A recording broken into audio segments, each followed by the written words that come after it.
I'm Diane Macedo. Today on ABC News Live, the Fed is expected to raise interest rates again today as part of the growing effort to fight inflation. We'll break down the potential impact as fears grow of a possible recession. Former President Obama hits the campaign trail in Nevada as President Biden campaigns in Florida. We're in Nevada just 6 days to go until the final votes.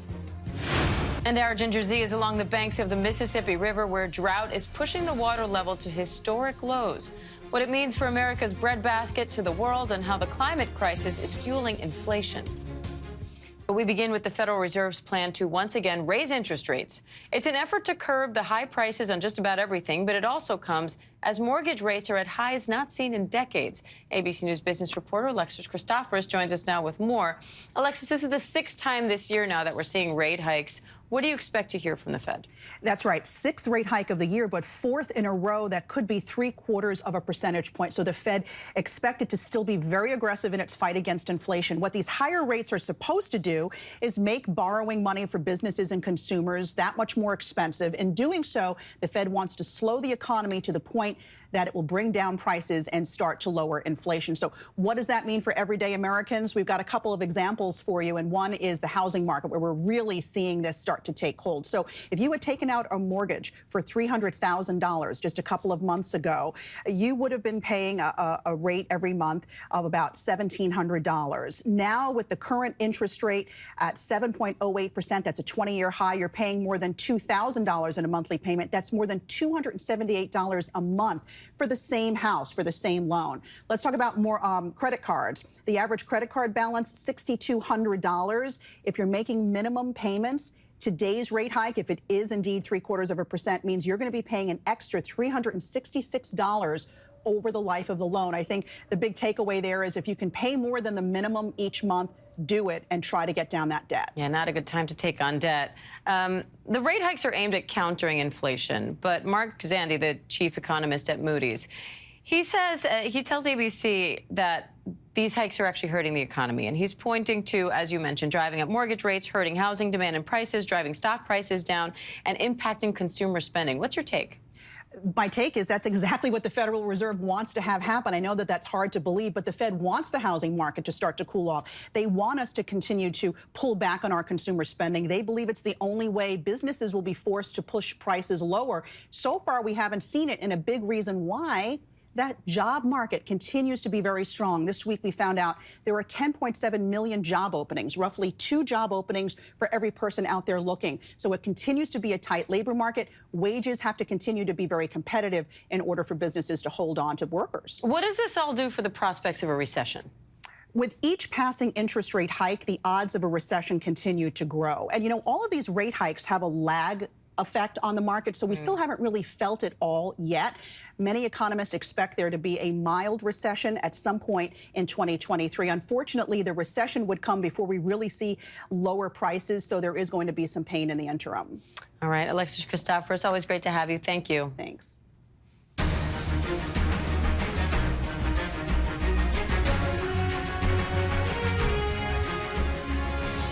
President Biden and former President Obama are hitting the campaign trail in the final stretch before Election Day. Obama headlined a rally last night in the key state of Nevada, arguing that Republicans complain about the economy but don't have plans for how to fix it. This as Republicans try to use President Biden's policies against his own party. Janae Norman has the latest from Las Vegas. Democrats in Nevada bringing in their biggest star, former President Barack Obama, trying to shore up support in the Silver State. This election requires every single one of us to do our part. It's that important. Obama saying the basic foundation of our democracy is at risk as recent polls show a dead heat between Democratic Senator Catherine Cortez Masto and challenger Adam Laxalt, a pro-Trump Republican who sought to overturn the state's 2020 election results. This race could tilt balance of power in the Senate to Republicans. President Biden himself hitting the trail, sounding the alarm in former President Trump's home state that a Republican-controlled Congress could have dire consequences. They're coming after Social Security and Medicare in a big way.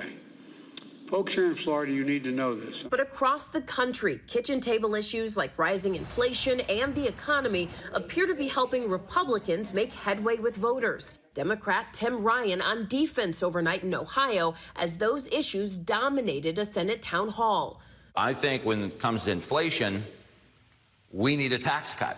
We need to put money in people's pockets if we're going to weather the storm here. Republican nominee J.D. Vance trying to tie Ryan to Biden policies. The Biden administration, backed by Tim, supported a lot of borrowing and spending, throwing fuel on the fire, which has caused the price of everything to go up. Democrats are optimistic. Issues like abortion can help turn the tide in razor-thin races like in Georgia, where recent polls show Republican Herschel Walker gaining ground on Senator Raphael Warnock. But Walker, an anti-abortion candidate, is facing new fallout after a second woman came forward claiming he encouraged her to have an abortion after a multi-year affair nearly 3 decades ago. Sitting down with our Juju Chang. It's very hard considering the fact that he is someone who is professing so emphatically that he is against abortion in any instance, and that is the height of hypocrisy. Walker denies the allegation, saying he's never met the woman, despite a photo of the pair from 2019 and corroboration from 2 women who say they were aware of the affair in the 90s. And as the races continue heating up ahead of Election Day, Representative Liz Cheney, once a reliable Republican, actually endorsed 2 Democrats yesterday. She, in Michigan, said it was her first time campaigning for a Democrat. Representative Alyssa Slotkin there. She also endorsed Tim Ryan in Ohio. Goes to show how much she believes is at stake here. Diane? And Janae Norman, thanks for that. Meanwhile, ABC's 538 forecast shows the battle for control of the Senate is in a dead heat, while Republicans have an 83% chance of winning the House. White House correspondent Mary Alice Parks joins me live now for more on that. Mary Alice, I want to start with this forecast from 538, because if Republicans win the House, what does that mean for the government moving forward to either have a divided Congress or a Republican-controlled Congress with a Democratic White House? Yeah, Dan, really, the president's entire agenda is at stake, and so are Democrats' goals. I mean, they left a lot of work unfinished over these last 2 years. President Biden came into office with big promises to do things like raise the minimum wage, put paid maternity leave up for a vote, and he hasn't gotten a lot of that done. The question is, will all of that completely stall if there is, like you said, any sort of divided Congress? We have to see. And, of course, there's been threats already from Republicans, the idea that if they take control of the House, they plan to aggressively investigate this administration. So we could be looking at a lot of subpoenas, a lot of hearings, a lot of really big oversight work from Republicans if they do take the House. Mary Alice, President Biden is expected to address the nation tonight about the threat of election deniers and the stakes for our democracy in these elections. What do you expect to hear from him? Yeah, this is interesting. He's doing this speech here in D.C. on Capitol Hill. His team says that that's because that was the site on January 6th where people worked to try to subvert election results, where we saw those rioters, those insurrectionists really storm the Capitol to try to keep the democratic process from playing out. And he wants to address that again head on this close to the election. You know, like you said, this White House has been talking nonstop about the fact that there are dozens and dozens and dozens of candidates across the country who have denied the results from the last election. And Democrats really talking about how they believe that is a threat to democracy. If a candidate is not willing to accept the results of a free and fair election, if they're willing to cast doubt on elections, what does that do to harm the state of democracy across the country? So I expect the president will talk about that mostly. He's also going to talk about the threat of political violence. Obviously, people are so worried after the attack on Speaker Pelosi's husband, but also some of these images we've seen around the country. I'm thinking of those images from Arizona where we saw what looked like an attempt at voter intimidation at some ballot drop boxes, people in military gear. President needs to really come out and tell people that it's safe to vote, that they should still vote, that they can trust the voting system. Diane. Meanwhile, Vice President Kamala Harris is set to announce more than $13 billion in assistance to help cut energy costs this winter. What role is she playing in this final push toward Election Day? Yeah, mostly we've seen her out on the campaign trail talking about the issue of abortion. She's been talking with a lot of female candidates around the country about reproductive health, about Democrats' push to make sure there's continued access to reproductive health. But this is an interesting announcement about energy prices and home heating this winter. I actually just got back from a trip from New Hampshire. There's a tough, very close Senate race there. I'm also thinking about Maine, where there's a close governor's race. Some of these states where the candidates are talking nonstop about this issue because they know people are so concerned. We're heading into winter, and you have places in New England where over half of homes use home heating oil to heat their homes. So this is a major issue as candidates realize and are grappling with the fact that prices have just been skyrocketing for families. All right, Mary Alice Parks, always great to have you. Thank you. And ABC News Live will have complete coverage all day long of the 2022 midterms on Election Day, Tuesday, November 8th, beginning at 7 a.m. Eastern, and special election night coverage led by David Muir, Lindsay Davis, and the entire ABC News Powerhouse political team starting at 7 p.m. Eastern. We'll also have a special look at the potential for violence at the ballot box with senior national correspondent Terry Moran this week on Impact. Tune in tomorrow exclusively on Hulu. And we're learning some new details now on the attack on Speaker Nancy Pelosi's husband. Capitol Police cameras caught the break-in, but no one was watching to see it happen. Meanwhile, the suspect is being held without bail after pleading not guilty to multiple felony charges. Mola Lenghi is in San Francisco with the latest. New revelations about the attack on House Speaker Nancy Pelosi's husband. Sources telling ABC News overnight the U.S. Capitol Police had cameras outside Pelosi's home, but they were not being monitored. Sources say Capitol Police eventually spotted the local police lights on a camera, rewound the video, and saw the break-in. This as the 42-year-old suspect, David DePape, made his first court appearance Tuesday, arraigned on state charges, including attempted murder and assault with a deadly weapon. A public defender entering a plea of not guilty on DePape's behalf. The district attorney speaking out. I consider him to be dangerous. Not only is this someone who engaged in a pre-planned attack on the speaker in her home, but someone who was willing to enact violence that was politically motivated. In a new court filing, prosecutors say DePape told authorities he was on a suicide mission, that he planned to target not only Speaker Pelosi, but other politicians. Court documents claim Paul Pelosi was knocked unconscious after the hammer attack and woke up in a pool of his own blood. DePape's attorney promising a vigorous defense. We're going to be doing a comprehensive investigation of what happened. We're going to be looking into Mr. DePape, his mental state. Threats against elected officials have surged since the January 6th riot. The Capitol Police now calling for more security, saying, "We believe today's political climate calls for more resources to provide additional layers of physical security for members of Congress." Homeland Security Secretary Alejandro Mayorkas spoke exclusively with ABC's Pierre Thomas about the current threat environment. How toxic is this moment, and how concerned are you? There are a number of forces that are fueling a violent extremism, ideologies of hate, false narratives, anti-government sentiment, personal grievances.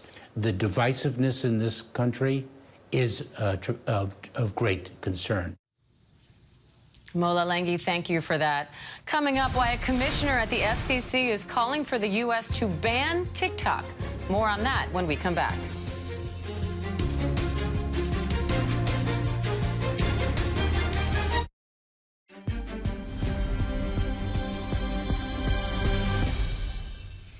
Welcome back. The FCC is taking aim at the popular social media platform TikTok. The commission is urging the U.S. government to ban the Chinese-owned company due to security concerns. They say it could be giving the Chinese government a lot of information and influence over U.S. citizens. Eva Pilgrim has the details. TikTok advertises its app as a fun way to connect. This morning, the FCC commissioner taking aim at TikTok, one of the most popular social media platforms in the world. FCC Commissioner Brendan Carr calling on the U.S. government to ban the app, citing security concerns over China's involvement during an interview with Axios, saying there simply isn't a world in which you could come up with sufficient protection on the data that you could have sufficient confidence that it's not finding its way back into the hands of the Chinese Communist Party. It could be anything from an email address to something as significant as a digital print of your face, called a face print. They have said that employees in China are capable of accessing that data and have before in the past, and that they have not committed to Congress to date that they won't be doing that in the future. This, as there have been new allegations calling into question how TikTok handles U.S. user data. In June, BuzzFeed reporting engineers in China used the app to access information, including phone numbers and birthdays. And then in September, Forbes reporting TikTok's parent company, ByteDance, planned to use the app to monitor some U.S. users' locations. TikTok has more than 200 million downloads in the U.S. They could do things potentially like, use it to further target people for hacks. There are other things they could do with it, such as perhaps targeting an influence campaign. While the FCC doesn't have the power to ban the app, Carr, one of 5 commissioners, has voiced his concerns over other tech companies linked to China before, like Huawei, that led to congressional action tightening restrictions on the Chinese telecom giant. This is how we should swaddle. For now, the videos are still scrolling, but TikTok is currently in the midst of negotiations with the Committee on Foreign Investment, trying to strike a deal to keep operating in the U.S. if it is sold to a U.S. company. And TikTok telling ABC News that Carr is not involved in the current negotiations, saying he has no role in the confidential discussions with the U.S. government related to TikTok, and appears to be expressing views independent of his role as an FCC commissioner, going on to say, "We are confident that we are on a path to reaching an agreement with the U.S. government that will satisfy all reasonable national security concerns." Diane? All right, Eva Pilgrim, thanks for that. Coming up, the Mississippi River's water level hits historic lows. Ginger Z takes us there with a first-hand look at how the climate crisis is adding to inflation when we come back.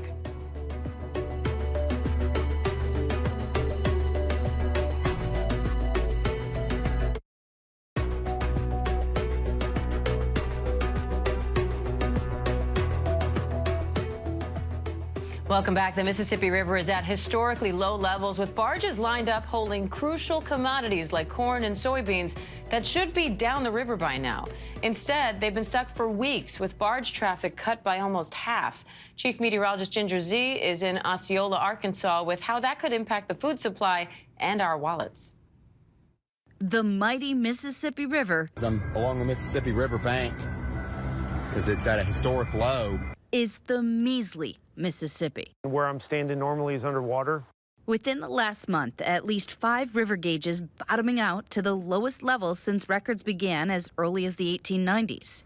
A century-old shipwreck near Baton Rouge exposed. Look what I just found. It's a Civil War belt buckle. That's insane. Fossils and relics littering the now dry riverbed. Drought along the entire length of the Mississippi, with parched riverbed from Wisconsin to Tennessee.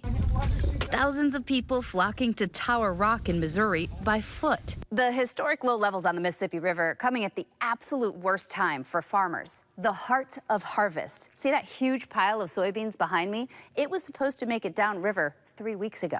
The Mississippi is the main route for America's breadbasket to the world, responsible for $400 billion in industry and 1.3 million jobs. This is the backbone of America. We move all of our products up and down this river. It's the product that feeds the world, builds the world, and powers the world. Jonathan Dunn works for one of the nation's largest barge operators. Normally, we would be running about 46 to 40 barges on our large horsepower boats, and now we're running 25 barges on those boats. So there is a drastic reduction. When the price to ship goes up, the value of the goods go down. The prices dropped pretty drastically due to increased freight on the river. So that's got to show up in prices somewhere for us?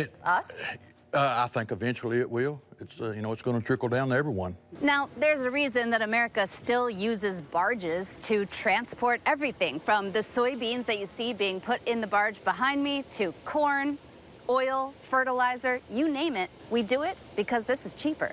One barge can hold the same amount as 16 train cars and 70 semi-trucks. And on 1 gallon of gas, the barge can move 5 times farther than a truck. How much do we need? We need months of normal rainfall to recharge the soil and the river systems. It really is remarkable to see the dry riverbed on this water harbor of the Mississippi River. But again, so important to note that America's water superhighway has slowed to a crawl. All of those barges behind me have money inside, thousands of dollars that are going to cost farmers so much, and eventually that cost will be translated to us. You see, each of those barges have been waiting for weeks. Eventually, when we do get rain, and the outlook for the next 3 months doesn't look like we get a ton of it because we're in a La Nina, but eventually they will make their way downriver to New Orleans, and a lot of that product eventually also goes overseas. Diane? All right, Ginger Z, thanks for that. And Hunter Byram, assistant professor and extension agricultural economist at the University of Arkansas, is here now with more on this. Hunter, thank you for joining us. This backlog of barges isn't the only problem caused by this drought. Crops in Arkansas are also taking a hit. Where are you seeing the biggest impact? I would say that we're seeing the biggest impact in our region, the Mid-South, with soybeans. This is prime soybean harvest in the South, and frankly, it's prime soybean harvest all across the country, even from the Midwest down to where Arkansas, Mississippi is. So soybeans are being hit the hardest. We're about 90% harvested in Arkansas, and even less than that up in the upper Midwest. Now, you said that farmers are getting less money for their crops, but crops are costing buyers more. How is that working? Right. So as mentioned earlier, these increased freight costs will be reflected in lower cash bids or prices that a farmer will receive at the grain elevator, which is the point of purchase. And so with these lower bids, farmers aren't receiving as much, and they're being hit hard on their bottom line. And so further than that, though, with these increased costs of moving grain, there could be an increased cost in the cost of production for, say, restaurants to get food on the table, as well as costs for us to eat at home. So what happens next from here, and what can be done about this? From here, we would hope that more rain comes. We do need a lot of rain. We had some rain this past Sunday in Arkansas, and that helped alleviate some of the price issues that farmers are facing. We're seeing somewhat better prices received, but this is going to take some time for recovery. We would hope by sometime early next year. In the meantime, producers can be storing their grain if they have that available, and maybe taking advantage of higher prices later once this supply glut has moved on. And then for next year, in the 2023 crop, considering purchasing crop insurance or participating in other marketing strategies. So, Hunter, what are you watching for here in the next weeks and months? I am watching for rain. I'm doing a rain dance every day, hoping that it will rain so that we get those river levels up, so that grain can be moving down, so that fertilizer can be moving upriver. So, we do have harvest right now, but we're already thinking about the 2023 crop. And so with the 2023 crop, we're worried about input costs. And so fertilizer is going to need to be shipped upriver, and we import a lot of fertilizer. And right now, a lot of fertilizer is coming from Russia, and we are all aware of what's happening in Russia. All right, fingers crossed for more rain. Hunter Byron, we appreciate it. Thank you. Thank you, Diane. And thank you for joining us. I'm Diane Macedo. Do stay with us as ABC News Live continues with more news, context, and analysis.